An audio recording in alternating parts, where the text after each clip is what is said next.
চলো আজকে বানানো যাক ক্রিস্পি ক্রিস্পি বেগুনি। তো এখানে প্রথমে আমি কেটে নিয়েছি বেগুনগুলো, বেশি পাতলাও না আর বেশি মোটাও না। কেটে আমি সেটাকে ভালো করে নুন জলে চুবিয়ে রেখেছি কিছুক্ষণ। তারপর এখানে নিয়ে নিয়েছি পরিমাণ মতন বেসন আর দিয়ে দিয়েছি নুন, হলুদ গুঁড়ো, লঙ্কার গুঁড়ো, জিরের গুঁড়ো আর ধনের গুঁড়ো, আর দিয়ে দিয়েছি অল্প পরিমাণ কালো জিরে। তারপর সেটাকে ভালো করে মিশিয়ে নেওয়ার পর অল্প অল্প করে জল দিয়ে খুব সুন্দর করে একটা ব্যাটার বানিয়ে নিতে হবে। খুব ঘনও না আর খুব পাতলাও না।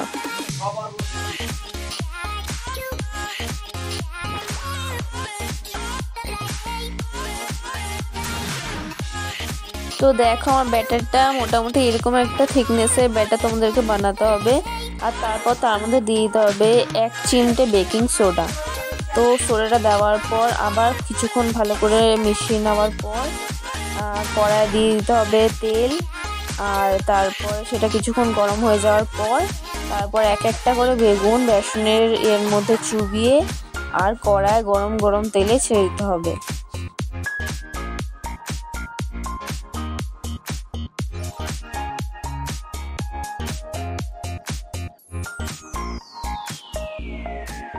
দেওয়ার পর তেলের মধ্যে এক একটা করে উল্টে পাল্টে ভালো করে ক্রিস্পি করে ভেজে নিতে হবে, যতক্ষণ একটু লালচে লালচে খুব সুন্দর করে ভাজা হয়ে যাচ্ছে।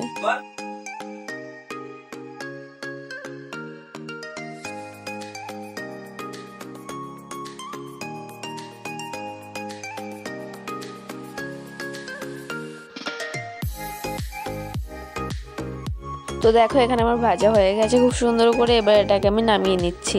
তারপর আবার একটা একটা করে ব্যাটারে চুবিয়ে সব কটা এরকম করে ভেজে নিতে হবে খুব সুন্দর করে লালচে লালচে করে।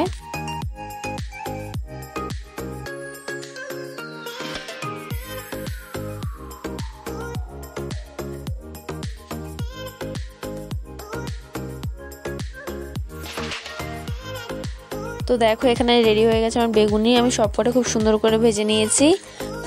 তো তোমরাও ট্রাই করবে ঘরে, এরকম করে খুবই ভালো খেতে হয়। তো আজকের জন্য এখানেই, বাই বাই।